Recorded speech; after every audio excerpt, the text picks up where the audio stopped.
Entertainment Extra with Joe Crawford on RemicTV.com. Hopefully you're enjoying all our shows here on Remic TV. We are so excited because I guess it's just by coincidence I have a bandage around my hand, and before we came on air we were talking about my ailments and sorrows, which we don't need you to hear, but we have our special guest on this show. Dr. Kathy Gruver is joining us from all the way up from California. Doctor, how are you doing? I'm doing great. How are you? I'm doing very well, thank you. Now, you're just not a regular doctor. You are, but you're more specializing into naturopathy, natural medicine.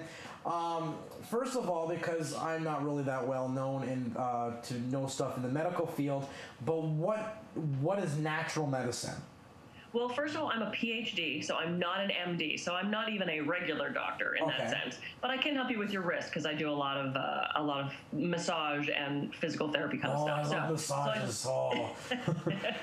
So I sent you to a chiropractor. Yeah. So I have a PhD in natural health, and the way we distinguish natural health from what your traditional Western medicine is we do a lot of preventative. We do a lot of lifestyle changes. Okay. So you're not going to come to someone like myself and get a prescription. You're going to get, let's make a diet change. Let's increase exercise, let's add a vitamin, things like that. So you're going to see less side effects and a little more personal care with the type of health care that I deal with. Now then, with life changing and pretty much like we'll use an example for losing weight. That's definitely a life change. There's no such thing as diet. You got to change your whole lifestyle pretty much.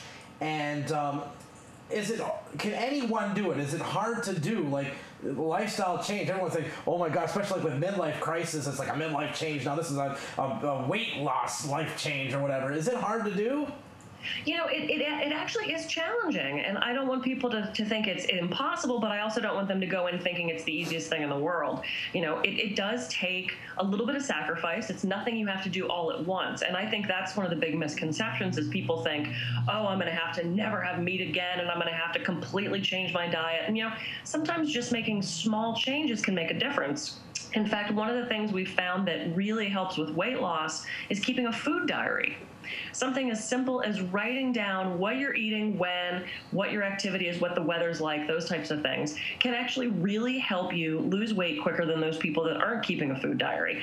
So just simple things like that can actually help you towards having a healthier life. See, my excuse is because we're in Canada, we have colder winters. I just like to be a little bit warmer, and that's why. Well, talking about the weight loss thing, and I found something very interesting about you, and I tell you, it probably had to take a lot of self-taming, but you've given up pretty much your addiction to caffeine, and you've given up pretty much eating in the vehicles, because I mean drive-thrus are the worst. I mean they're very easy accessible, and it's we're so busy lifestyle, but you also given up that and artificial sweetener. Like, how were you able to do that? Like, what kind of advice could you give to our listeners, because that is just unbelievable, first of all, to say.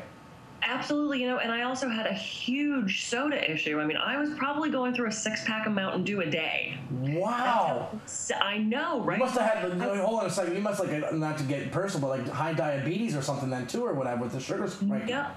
No, I was very lucky. I escaped with the fast food and the soda and the artificial sweetener with no health issues. Now, having said that, though, I'm so much healthier now. I feel better. I have more energy. My bowels are regulated. I'm not getting like cramping and headaches and allergies and things like that. And it was just something I progressively wanted to get rid of. And it's so funny now because I talk so much about the artificial sweeteners and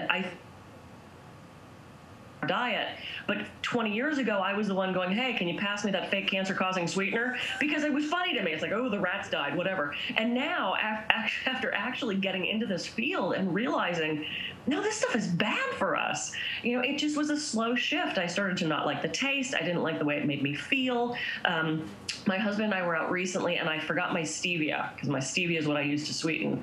And I grabbed a Sweet and Low, and I went, oh, geez, I hope I have no clients watching this, because they would just freak if they saw me using this. And I put a little in my iced tea, and within about a half an hour, I had a raging headache. I was hyper. I was having breathing issues, and I thought, wow, I can't do this anymore. My body doesn't like it. So it's interesting when you're away from it for a while and then you try to go back, your body goes, no, I don't give it to me. Wow. So okay then, like, and you mentioned a couple items here, like the sweetener that causes headaches, and I mean, this is like another thing I have, and probably many people have too, like massive headaches and that. So pretty much it's these foods that are causing us to be very unhealthy. Like, what are the foods then that we should try to stay away from that can make us eat less and live longer, more or less? Absolutely. And something interesting about the artificial sweeteners, first of all, I think it's got huge amounts of side effects that we're not even aware of. I've had clients with breathing issues, anxiety, sleep problems, and when they cut out the artificial sweetener, that all goes away. The other thing that's interesting about the artificial sweetener is we use that typically because we want to be on a diet. We're diabetic or we want to lose weight, so we think we should cut out the sugar.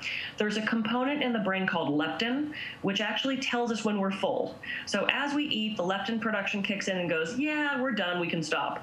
Well, it looks like artificial sweetener suppresses the leptin production. So it's not telling our brains to tell us that we're full and we should stop eating. So it looks like there might actually be a link between artificial sweetener and eating more, which is a huge bummer because we're using the artificial sweetener to lose weight. Yeah. So it looks it might be contradicting us a little bit.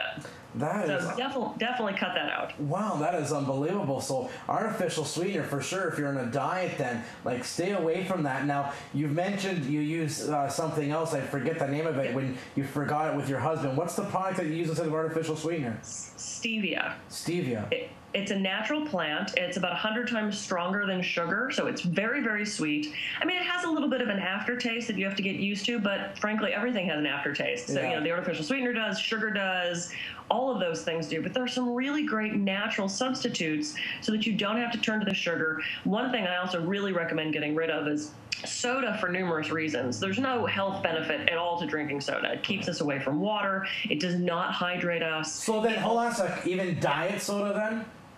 Well, but diet soda's got that artificial sweetener in it. Right. So, okay then. So soda altogether then. All together, cut out the soda. See, and the other thing that's interesting about soda is it's really high in phosphorus, and phosphorus leaches other minerals out of our body.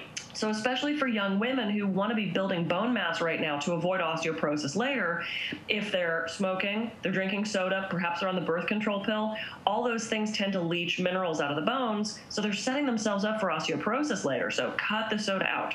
Okay, so then instead of soda, then what should people or women be drinking then to grow the bones density then?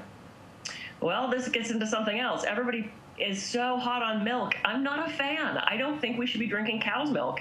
I don't think it's really supplying us with the amount of vitamins that people think it is. Right. So you can actually get all the calcium you need through your diet. Spinach is higher in calcium than milk is. Wow, I didn't know that. Right. I know because it doesn't say got spinach. Yeah. That's commercial. So we have to just look into these things. And I'm really a big fan of taking supplements. Don't go crazy with them. But I mean, even Harvard Medical said the best health insurance we can have in this country and your country as well is take a good quality vitamin and mineral supplement. We're not getting what we need from the food. Now, we need to supplement. Now, all this information that we're talking about is in your new book that you've written, correct? Yes. And the book is called The Alternative Medicine Cabinet. You have a copy of there with you? Of course I do.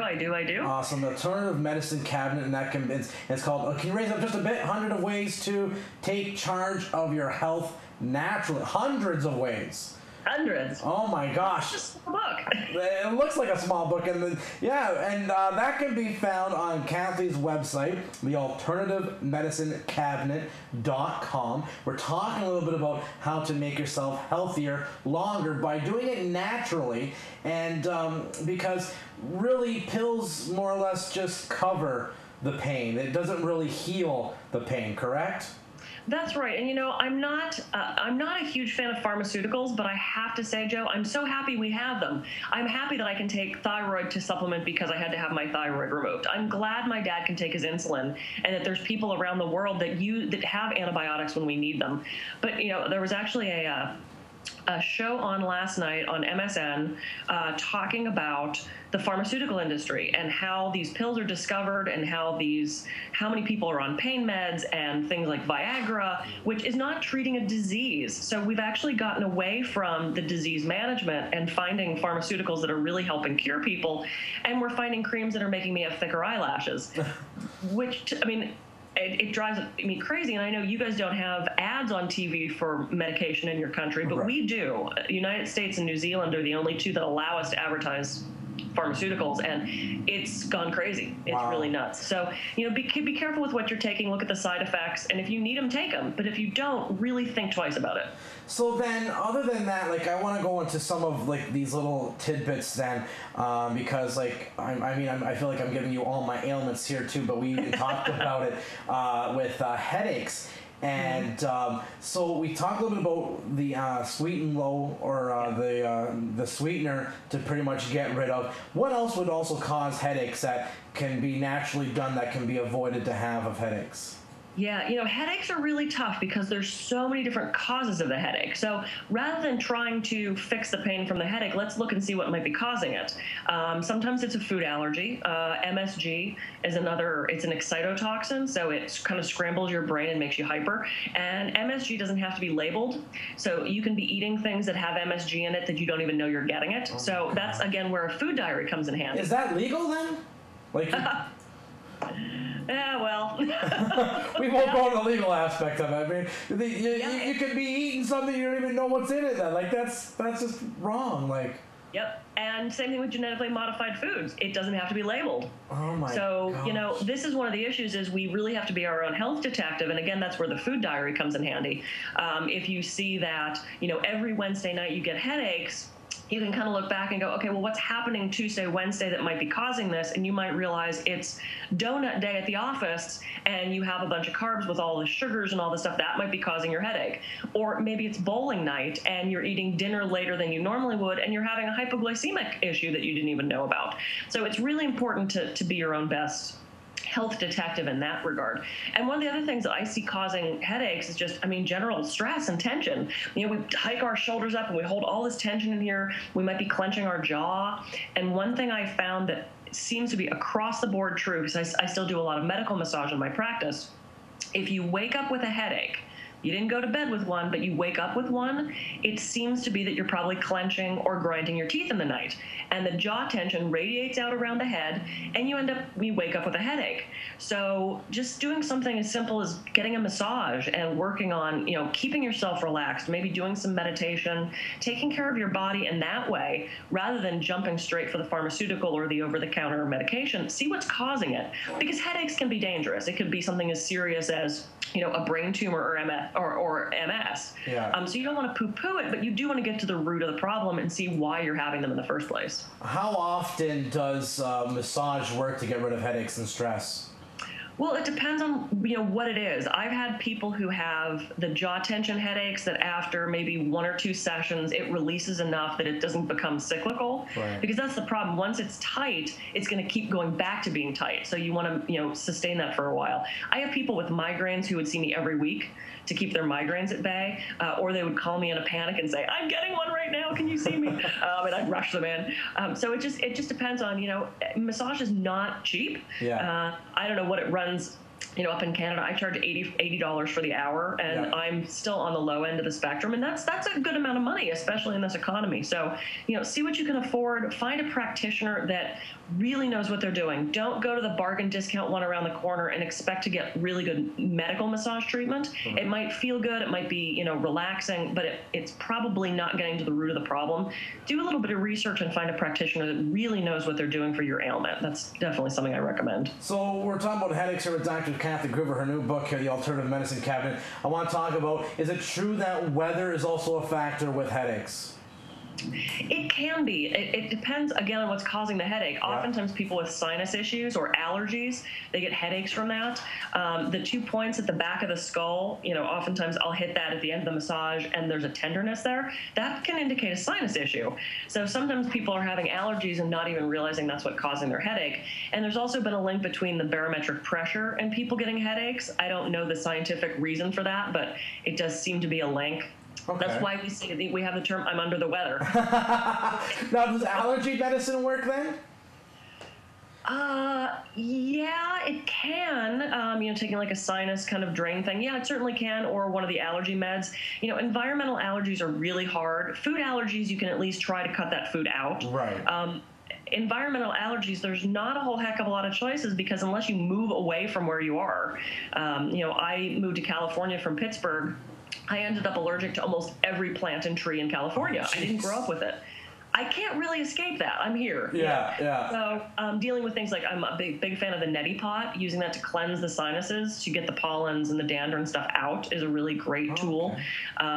They have like just basic saline nasal sprays that'll help wash the sinus cavities out. So I mean, things like that can help, but sometimes you're just stuck in your environment. Right. Okay. Now, Dr. Kathy Groover here, we talked a little bit about also eating too much, and with the sweetener maybe being a contradiction of being on a diet.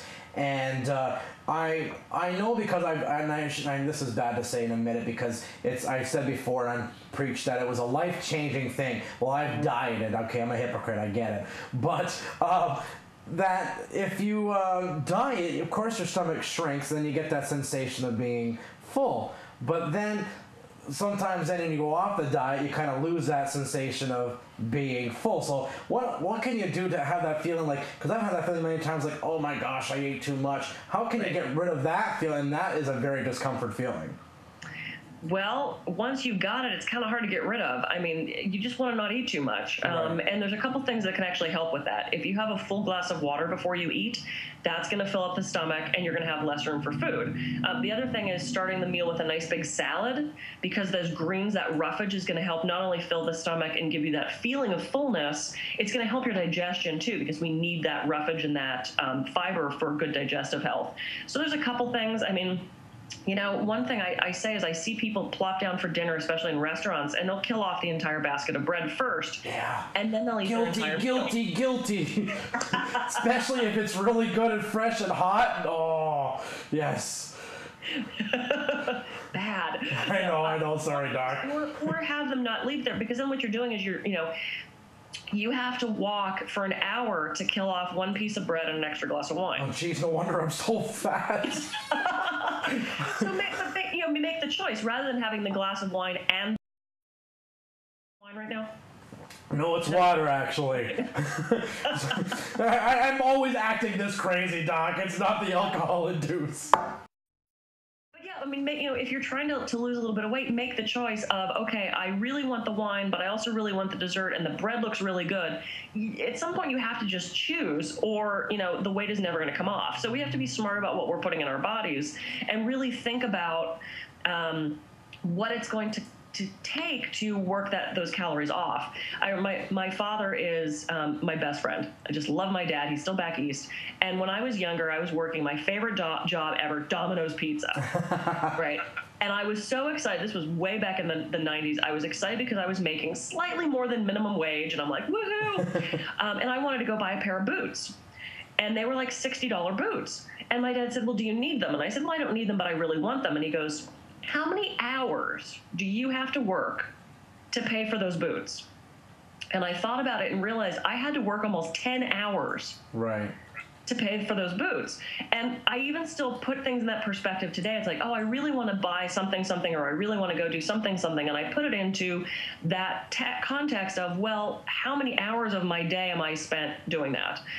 So it's the same thing with eating. It's like, yeah, I can have that extra glass of wine, but how many extra crunches, how many extra hours of dance class, how many extra steps of walking do I have to do to balance that out so that it's not packing on my body? Right. And so I still think about things that same way, and I think it's good to look at it from that perspective. Is it harder, like, for example, I'm 27, say, right, and I have the weight, and I do want to get rid of the weight. Is it harder for someone who, say, is 47 than it is for a person who's 27 to do the life change? Yeah, absolutely, because we've gotten into those patterns. And also, the healthier you stay earlier, it's easier to maintain that, and it's easier to keep that going throughout older life, especially with women. Once they hit menopause, the hormones change. They tend to put on a little bit of weight. They lose muscle mass. Same thing with men as they get older. They might get skinnier, but the issue is not, hey, woohoo, we're finally thin. It's my muscles are shriveling up and going away. So our metabolism changes. And also, we tend to get less active as we get older. You can still run outside and play basketball. Most people in their 40s and 50s aren't doing that. Right. The activity just lessens because now we're in that career that we always wanted, but now we have less time to run around outside.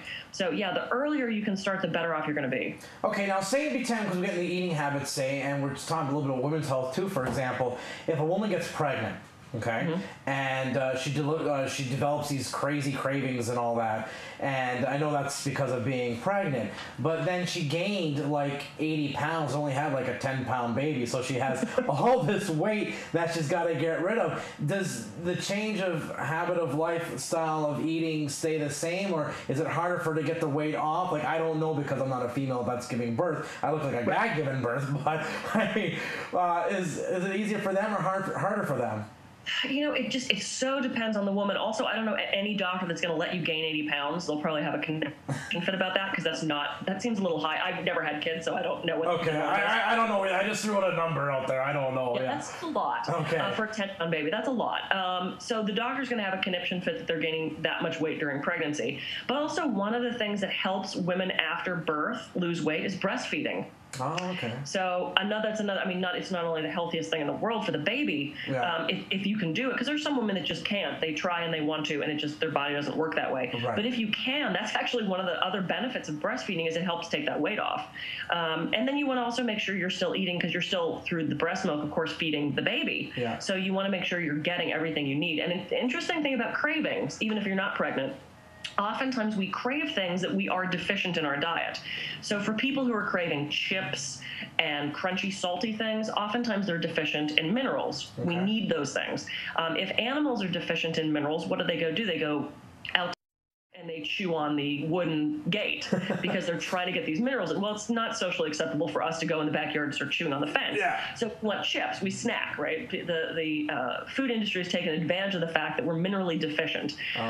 Anybody that does anything that makes them sweat, so if you're exercising at all, we're not just sweating out water. We know, we lick our lips and we go, ooh, it's salty. We need to make sure we're getting those minerals back in. And my favorite mineral, because I'm nerdy enough to have a favorite mineral, is magnesium. Because magnesium is good for mood, sleep, bowel health, menstrual cramps, muscle cramps, and headaches. Oh, wow. Who isn't dealing with one or more of those things? So magnesium is very high in chocolate.